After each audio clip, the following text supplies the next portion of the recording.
Welcome. Thank you so much for watching this video. This video is brought to you by EduRise Global. At EduRise, our vision is to provide quality online education for everyone. This is an exclusive video for all the educators out there who are looking for strategies to keep their students engaged during online sessions. My name is Aravindan and I will be taking you through the steps today. The first point that is most relevant in these COVID times is all of us are getting something called as virtual fatigue. The point I'm trying to say is everyone is busy either teaching or learning through online, and that causes us a lot of fatigue because the face-to-face interactions are no more, and whatever doubts we have, whatever concerns we have, there are questions we always have to ask through a laptop, and we also have to keep on looking at the laptop every time, and that causes some fatigue as well. How to break this fatigue, especially for your students, is what we are trying to understand today. We are going to present you with 7 very interesting strategies. That's something that you can use right away in your online session to make it more interesting and make it more engaging. Let's look at those strategies. The first one, giving one specific instruction at a time. Now this is the most important thing, right? Especially in an online session.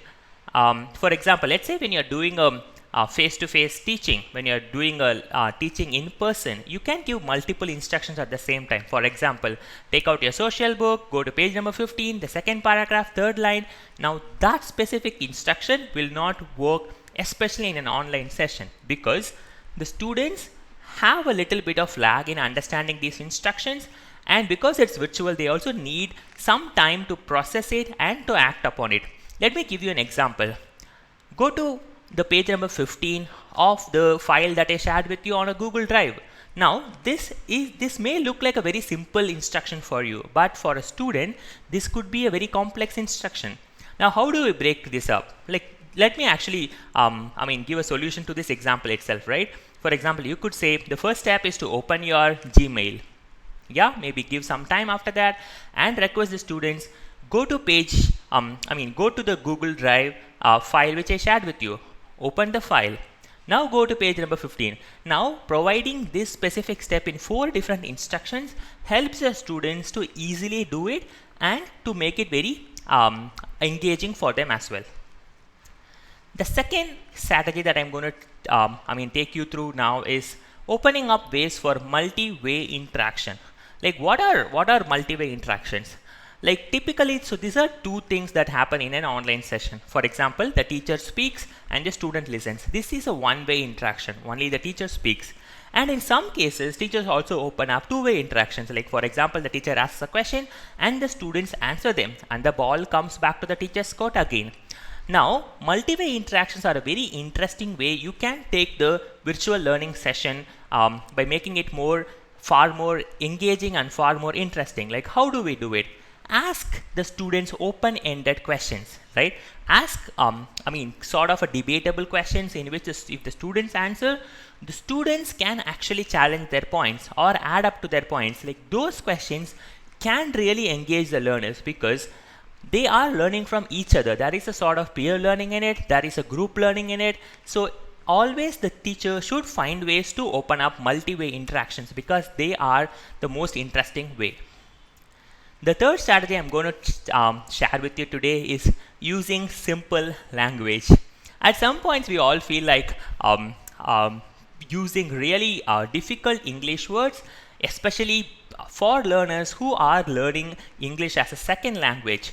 For instruction, when we actually give a difficult word for them, what happens typically in a face-to-face learning environment is the students can immediately ask us or we can understand the reaction of the students, and maybe we can actually explain those words. There's more possibilities in face-to-face learning.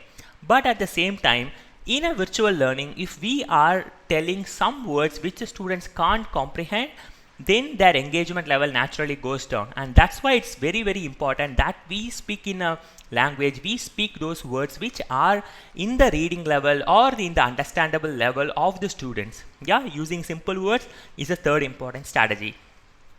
The fourth one is the most exciting one. Present stories over facts. We all get really excited by stories. Remember your childhood times? You will all be enjoying so much of the stories which are told by your teachers, your parents, and everyone. So the most important thing is whenever you come across a fact, find a way how you can actually make it really interesting and share it with the learners as a story. Like, let me give you an example, right? Let's say if someone teaches you the Indian freedom movement, the history of Indian freedom movement only as facts, like in this year this happened, the next year that happened, like in this way, there is no excitement. They're just learning facts. I mean, I really understand that the facts are important, but let's say if we are actually teaching this specific Indian freedom movement as a story with emotions, with the struggles that the people have gone through, then it is much more really exciting for the learners, and they can also relate to the feelings of others. It's a great way to build empathy by sharing stories, and it can also make your class really exciting. The fourth step that I'm going to share with you is there should be a role for each and everyone attending an online session. What I mean by that is no one really likes to attend a call only as an attendee, with no chance of participation, no chance of asking questions, no chance of voice or opinions. We all are human beings, and we always look forward to opportunities to voice out, to be heard, and to actually share our feelings, right? So in an online session, especially if in a virtual learning, we should always provide opportunities for the learners to actually ask questions. So it need not be some sort of an asking question in the middle of a lesson. It could also be made in a really easy way to say, like, there could be a group activity and one person could be a timer, one person could be someone asking questions, one person could be taking down notes. Like, you can assign roles and make the learners engaged in an online session. The next step that I'm going to share with you is a very important step. It is actually teaching the students about virtual call etiquettes.